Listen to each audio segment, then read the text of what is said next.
நாங்க வந்து ஜட்ஜுக்கு மேல அப்படின்றாங்க இந்த தாவேக்கா. உதயநிதியை போய் அரெஸ்ட் பண்றாங்க அப்படின்னா சி ஆனரபிள் ஜஸ்டிஸ் ஜி.கே. இளந்தரனுடைய காலையில சொன்ன உத்தரவு மீறாங்க. இது உதயநிதி கைதுன்னு இல்ல, சிஎம் ஒன்னும் ஜட்ஜுக்கு மேல கிடையாது. விஜயே வந்து சிஎம் கீழே தான் பேசிருக்காரு, இருக்கிறது தானே பேசுறாரு. என்ன நடந்து கொண்டிருக்கிறது, எப்படி இருக்காங்க அப்படின்னு தானே அவர் பேசுறாரு. ஒரு கால் அவதூறா இருந்தாலும் நீங்க அவதூறு வழக்கு தாக்கல் பண்ணிட்டு போங்க ஆஸ் பர் சட்டத்துல. அதை விட்டுட்டு எல்லாத்தையும் மீறி நாங்க உதயநிதியை அரெஸ்ட் பண்ணுவோம் அப்படின்னு இதுல என்ன கஸ்டடியல் இன்ட்ராகேஷன் இருக்கு? இந்த உதயநிதி இந்த சாதாரண ஒரு விஷயத்துக்கு வந்து ஒரு எதிர்கட்சி தலைவர், முன்னாள் துணை முதல்வர் வந்து நீங்க அரெஸ்ட் பண்ணிட்டு போனீங்கன்னா இது யாருக்கு லாபம் நீங்க நினைக்கிறீங்க? உதயநிதிக்கு தான் லாபம். உதயநிதியை தமிழகத்தில் மிக மிக பெரிய மனிதராக ஆக்கிவிட்டார். என்ன உண்மை? இப்ப ஆனரபிள் ஜஸ்டிஸ் ஜி.கே. இளந்தரன் என்ன சொல்ல போறான்னு தெரியல. 12 மணிக்கு 10 நிமிஷம் தான் இருக்கு. அப்படியே நீங்க தஞ்சாவூர் ஜெயமன் கோர்ட்ல நீங்க ப்ரொடியூஸ் பண்ணாலும் அந்த மேஜிஸ்ட்ரேட் ரிமாண்ட் பண்ணுவாரா? இந்த கைது நடவடிக்கை என்பது அப்பட்டமான சட்ட விதிமுறை மீறல். ஆனரபிள் மெட்ராஸ் ஹைகோர்ட் ஓரலா உத்தரவிட்ட பிறகு அரெஸ்ட் பண்றாங்க அப்படின்னா கிளியர் கட் கண்டெம்ட். இது அப்பட்டமான விதிமுறை மீறல். IO can proceed with the as per the rule. Okay. Check பண்ணலாம். IO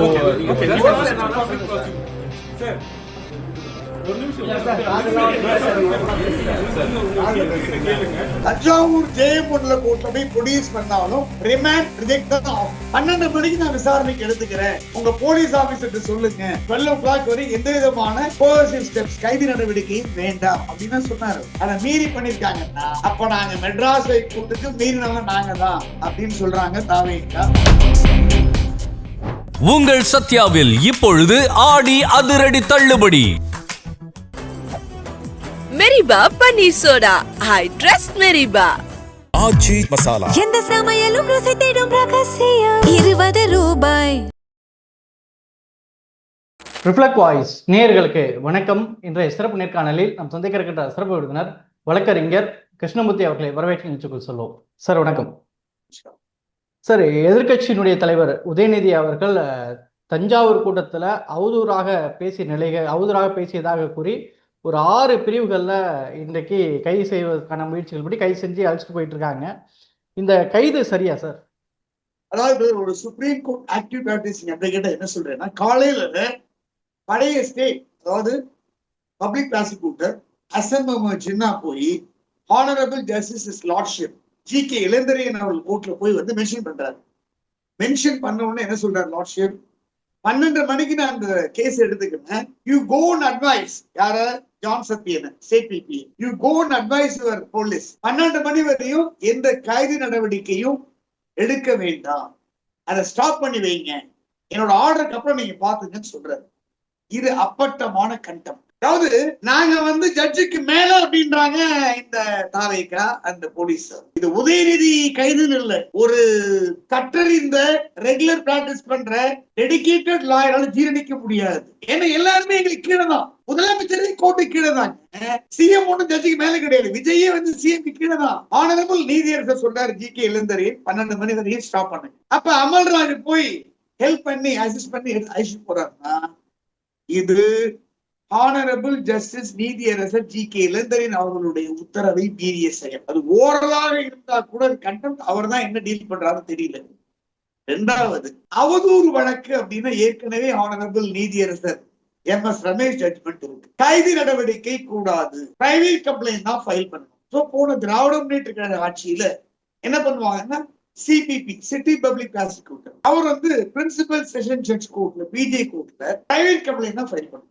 இதுதான் நடைபெறும். அதே மாரி அர்னீஷ்குமார் எதிர் ஸ்டேட் ஆஃப் பீகார் ஜட்ஜ்மெண்ட்ல ஆனரபிள் சுப்ரீம் கோர்ட் சொல்லிட்டாங்க 7 வருடங்களுக்கு குறைவான தண்டனை பெறக்கூடிய குற்றங்கள்ல எஃப்ஐஆர் ரிஜிஸ்டர் பண்ணா கைது பண்ணக்கூடாது.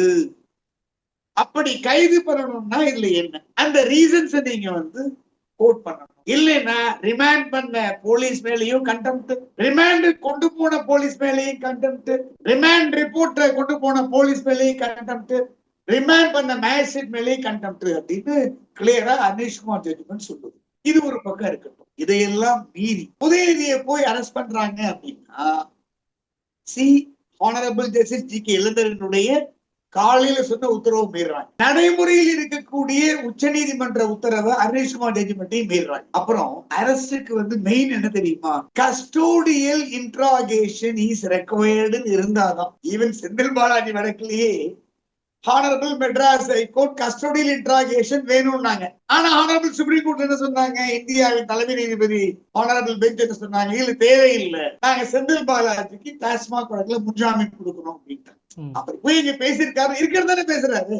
அவருடைய பேச்சு அப்படிங்கிறது என்ன நடந்து கொண்டிருக்கிறது, எப்படி இருக்காங்க அப்படின்னு தானே அவர் பேசுறாரு. ஒரு கால் அவதூறா இருந்தாலும் நீங்க அவதூறு வழக்கு தாக்கல் பண்ணிட்டு போங்க பிரைவேட் கம்ப்ளைண்ட்ல ஆஸ் பர் சட்டத்துல கொடுத்து. அதை விட்டுட்டு எல்லாத்தையும் மீறி நாங்க உதயநிதியை அரெஸ்ட் பண்ணுவோம் அப்படின்னு இதுல என்ன கஸ்டடியல் இன்ட்ராகேஷன் இருக்கு? ஒரு எதிர்கட்சி தலைவர், ஆக்கப்பூர்வமான எதிர்கட்சி தலைவரா இருந்தா ஆளுங்கட்சியும் விமர்சித்தான் ஆகணும்.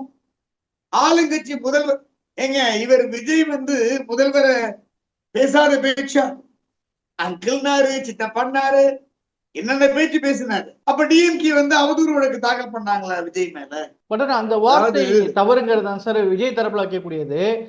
தண்ணிங்கிற வார்த்தை யூஸ் பண்ற அது ஒரு ஆபாசமான ஒரு நடிகையுடைய பேர் சொல்றாங்க. வார்த்தை தவறா இல்லையாங்கிறத கோர்ட்டு முடிவு பண்ணிட்டு போட்டாங்க. அந்த வார்த்தை தவறா இல்லையாங்கிறத கோர்ட்டு முடிவு பண்ணிட்டு போட்டோம். இதுக்கு போய் நீங்க அவசரமா என்ன வேற ஏதாவது பண்ணிட்டாரு அவரு. அப்படி பார்த்தா 41 உயிரை பலிகுண்டத்துக்கு காரணம் யாரு சொல்லுங்க? விஜய் தானே பிரச்சாரத்துக்கு போறாரு. காவல்துறையை விடுங்க, ரெவென்யூ டிபார்ட்மெண்ட்டை விடுங்க, டிஸ்ட்ரிக்ட் அட்மினிஸ்ட்ரேஷன் விடுங்க, சிபிஐ விசாரணை யாரால அது நடந்தது? விஜய் அன்னைக்கு போல சம்பவமே நடந்திருக்காது இல்ல. அப்ப அன்னைக்கு இருந்து திராவிட முன்னேற்ற ஆட்சி என்ன பண்ணிருக்கணும்? விஜய், நிர்மல்குமார், ஆதவ் அர்ஜுனா, குஷி ஆனந்த் மேல வழக்கு போடணும்ல. விஜய் மேல வழக்கு போடல. இவங்க 3 பேர் மேல வழக்கு போட்டு அரெஸ்ட் பண்ணல. அன்னைக்கு விஜய் அரசு பண்ணியிருந்தா எல்லாமே யோசிக்கணும்ன்றது. ஒருத்தர் 2 பேர் பலியாளர், 41 பேர் பலியாயிருக்காங்க. எல்லாத்தையும் மக்கள் பார்த்துட்டு தான் இருக்காங்க. இந்த உதயநிதி இந்த சாதாரண ஒரு விஷயத்துக்கு ஒரு எதிர்கட்சி தலைவர், முன்னாள் துணை முதல்வர் நீங்க அரஸ்ட் பண்ணிட்டு போனீங்கன்னா இது யாருக்கு லாபம் நீங்க நினைக்கிறீங்க? உதயநிதிக்கு தான் லாபம். திராவிட முன்னேற்ற கழகத்துக்கு தான் பெனிஃபிட். சும்மா இருந்த மாதிரி யாரோ சேர்ந்து தவறான அட்வைஸை கேட்டு உதயநிதி அரஸ்ட் பண்ணது மூலமாக உதயநிதியை தமிழகத்தில் மிக மிக பெரிய மனிதராக ஆக்கிவிட்டார் விஜய். இதான் உண்மை. இல்ல என்ன நடக்க போகுதுன்றீங்க? இப்ப தஞ்சாவூர் கொண்டு போறாங்க. இப்ப ஆனரபிள் ஜஸ்டிஸ் ஜி.கே. இளந்தரையன் என்ன சொல்ல போறான்னு தெரியல. 12 மணிக்கு 10 நிமிஷம் தான் இருக்கு. அப்படியே நீங்க தஞ்சாவூர் ஜெயமன் கோர்ட்ல நீங்க ப்ரொடியூஸ் பண்ணாலும் அந்த மேஜிஸ்ட்ரேட் ரிமாண்ட் பண்ணுவாரா? என்ன பொறுத்தவரைக்கும் சத்தியமா ரிமாண்ட் பண்ண மாட்டாரு அப்படின்னு நான் நினைக்கிறேன். இப்ப 12 மணிக்கு அவசர வழக்கு நீதிமன்றத்துடைய பார்வையில் என்ன கஸ்டடியில் வைத்து விசாரிக்க இல்ல, இவரை கஸ்டடியில் வைத்து விசாரிக்க வேண்டி இருக்குதுன்னா இல்ல கஸ்டடியில வச்சு என்ன விசாரிக்க வேண்டிய என்ன இருக்குது இல்ல அப்படின்னு ஒரு ஓன் பையில கொடுத்தாலும் கொடுத்துருவாரு ஜெயமன் அப்படின்னு நினைக்கிறேன். தஞ்சாவூர் ஜெயமன் என்ன பண்ண போறான்னு தெரியல, அவர் கையில தான் இருக்கு. இப்ப இல்ல ஆனரபிள் ஜஸ்டிஸ் ஜி.கே. இளந்தரையன் என்ன ஆர்டர் போடுறான்னு தெரியல. அவருடைய ஆர்டர் மீறி தான் அரெஸ்ட் பண்ணிருக்காங்க. அதனால இந்த கைது நடவடிக்கை என்பது அப்பட்டமான சட்ட விதிமுறை மீறல். ஆனரபிள் மெட்ராஸ் ஹைகோர்ட் ஓரளவு உத்தரவிட்ட பிறகு அரெஸ்ட் பண்றாங்க அப்படின்னா கிளியர் கட் கண்டம். சுப்ரீம் கோர்ட் அர்னேஷ்குமார் ஜட்ஜ்மெண்ட்டை எதிர்த்து ஃபாலோ பண்ணாம கைது பண்றாங்க அப்படின்னா அதுவும் சட்ட மீறல். இது அப்பட்டமான விதிமுறை மீறல். இப்ப இந்த வழக்குங்கிறது தஞ்சாவூர் கிழக்கு போலீஸ் தான் இப்ப ஆதவ அர்ஜுனா சொல்றாரு கரூர் கணக்க முடிக்க மாட்டேன், கரூர் சம்பவத்துக்கு காரணம் ஸ்டாலின் தான், ஸ்டாலின் குடும்பத்துக்கே நான் சாபம் விடுறேன், இனிமே அவர் ஜென்மத்திலேயும் அவர் உயிர் இருக்கிறவங்க முதல்வராக முடியாது, இதான் கடைசி முதல்வர், அந்த பாவம் தான் அவர் குளத்தூர்ல தோத்தாரு அப்படின்னு பேசினாரு. அது அவதூறு தானே. அது அந்த பாவத்துல தோத்தாருங்கிறதுக்கு என்ன ப்ரூஃப் இருக்கு? இப்ப இவி மிஷின்ல கோளாறுன்னு போயிட்டு இருக்கு, முறைகேடுன்னு போயிட்டு இருக்கு. அப்ப ஆதவ அர்ஜுனா மேல அவர் ஒரு இந்த மாதிரி வெஞ்சன்ஸ் எடுக்கிற பொலிட்டீஷியன் இருந்ததுன்னா அவர் என்கே ஸ்டாலின் ஸ்ட்ரைட்டாவே பிரைவேட் கம்பெனி போட்டிருக்கலாம்ல. நீதிமன்றத்துறை பார்வையில் என்னவாக இருக்கும் sir?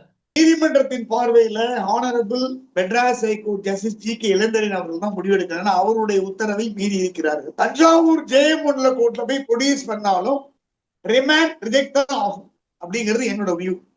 Remand will be rejected. Sir தஞ்சாவூர்ல இந்த கேஸ் பதிவு பண்ணப்படுது சார். சென்னை உயர்நீதிமன்றம் தஞ்சாவூர் கிழக்கு போலீஸ் ஸ்டேஷன்ல பண்ணிருக்காங்க. இன்னைக்கு ஈவினிங் அழைச்சிட்டு போய் தஞ்சாவூர் ஜெயமன்ல போய் ப்ரொடியூஸ் பண்ணுவாங்க. அந்த ஜுடிஷியல் மேஜிஸ்ட்ரேட் நம்பர் 1 நம்பர் 2 தஞ்சாவூர்ல ம். அந்த மேஜிஸ்ட்ரேட் ரிமாண்ட் ஒத்துக்கணும்ல. இப்ப தஞ்சாவூர் மாதிரியான இடங்களுக்கு மதுரை உயர்நீதிமன்றம், மதுரையினுடைய சென்னை உயர்நீதிமன்ற கிளை தானே சார் இருக்கும். அதை கொண்டு வந்து சென்னை இல்ல, உயர்நீதிமன்றத்துல விசாரிக்கலாமா? அதாவது எம்எல்ஏ எம்பி தொடர்பான முன்னாள் இந்நாள் எம்எல்ஏ எம்பி தொடர்பான வழக்குகள் மதுரை பெஞ்சுடைய ஆளுகை வரம்புக்கு வந்தால் கூட அது ஆனரபிள் மெட்ராஸ் ஹைகோர்ட் பிரின்சிபல் சீட்ல மட்டும்தான் விசாரிக்கப்படும். மதுரை எல்லையில வந்தா கூட முன்னாள் இந்நாள் எம்எல்ஏ எம்பி வழக்குகளை பிரின்சிபல் பெஞ்ச் தான் விசாரிக்கும். அந்த போர்ட்போலியோ வந்து ஆனரபிள் ஜஸ்டிஸ் ஜி.கே. இளந்தரையன் அவர் கையில தான் அவர் தான் போர்ட்போலியோ ஜட்ஜ். அதனால முன்ஜாமீன் நாங்க ஃபைல் பண்றோம்னு ஹசன் முகமது ஜின்னா போய் மென்ஷன் பண்ணாரு. காலைல 10 மணிக்கு 12 மணிக்கு நான் விசாரணைக்கு எடுத்துக்கிறேன், உங்க போலீஸ் ஆபீசர்கிட்ட சொல்லுங்க 12 மணி வரைக்கும் 12 o'clock வரை எந்த விதமான கோர்சிவ் ஸ்டெப்ஸ் கைது நடவடிக்கையும் வேண்டாம் அப்படின்னு சொன்னாரு. அதை மீறி பண்ணிருக்காங்கன்னா அப்ப நாங்க மெட்ராஸ் ஹைகோர்ட்டுக்கு மீறினவங்க நாங்க தான் அப்படின்னு சொல்றாங்க தாவேகா, அப்படின்னு சொல்றாங்க விஜயோடைய தலைமையிலான ஆட்சி. விஜயோட தலைமை அவர் தானே போலீஸ் மந்திரி. அப்ப விஜயுடைய இன்டர்வென்ஷன் இல்லாம உதயநிதி கைது பண்ணிருப்பாங்களா? சத்தியமா பண்ணிருக்க முடியும். டிஜிபில இருந்து மெட்ராஸ் போலீஸ் கமிஷனர்ல இருந்து தஞ்சாவூர் ஐஜி டிஐஜி எஸ்பில இருந்து எல்லாம் விஜய்கிட்ட பேசித்தானே முடிவு பண்ணிருப்பாங்க. விஜயுடைய ஒப்புதல் இல்லாம இது நடந்தது. இதே நிலையை கரூர் சம்பவத்துல ஸ்டாலின் எடுத்திருந்தாருன்னா இன்னைக்கு விஜயுடைய கதை என்னங்கிறதும் ஒண்ணு சொல்றதுக்கு இல்ல. மக்கள் அனைத்தையும் பார்த்து கொண்டிருக்கிறார்கள். அவங்கதான் முடிவு. பிரேமலதா விஜயகாந்த் சொன்ன மாதிரி அவங்க தானே ஓட்டு போட்டாங்க, மக்கள் தானே விஜய் ஓட்டு போட்டாங்க, தேவைக்கு அவங்க தான் பதில் சொல்லணும், அவங்க தான் கேட்கணும். ஆனா இந்த கைது என்பது சட்டமீறல்கள் மட்டுமல்லாமல் ஏற்கனவே நான் சொன்ன மாதிரி உதயநிதி பிரதரை வந்து பெரிய மனிதராக ஆக்கிவிட்டார் விஜய் அண்ட் விஜய் தலைமையிலான தாவேக அரசு, விஜயின் கீழ் பணிபுரிகின்ற தமிழ்நாடு காவல்துறை அப்படிங்கிறது நிதர்சனமா. இன்னைக்கு அவசர வழக்கு வர இருக்கு. அடுத்தது நம்ம என்னன்றதா ஜஸ்ட் அந்த அவசர வழக்கு.